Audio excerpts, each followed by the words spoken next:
મહત્વના સમાચાર આવી રહ્યા છે દિલ્હીથી કે જ્યાં લાલ કિલ્લા પાસે એક કાર બોમ્બ વિસ્ફોટ થયો અને તેમાં અનેક લોકોના મોત થયા હોવાની આશંકા સેવાઈ રહી છે. આ વિસ્ફોટ સાંજના 6:55 આસપાસ થયો. વિસ્ફોટ થતાની સાથે જ આસપાસની અનેક કાર આગની ઝપટમાં આવી ગઈ હતી.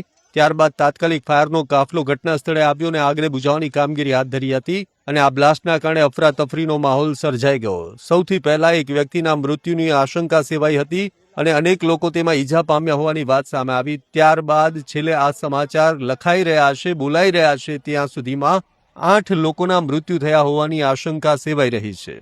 આ બ્લાસ્ટ મેટ્રો સ્ટેશનના ગેટ નંબર 1 પાસે થયો. બ્લાસ્ટ થતાની સાથે જ પોલીસના ઉચ્ચ અધિકારીઓનો કાફલો ઘટના સ્થળે પહોંચી ગયો હતો અને આ બ્લાસ્ટ કેવી રીતે થયો તેને લઈ અને તપાસ શરૂ કરી દેવાઈ છે. બ્લાસ્ટના કારણે આસપાસમાં અફરાતફરીનો માહોલ સર્જાઈ ગયો. લોકોમાં ડર પ્રસરી ગયો હતો. લોકોમાં દોડધામ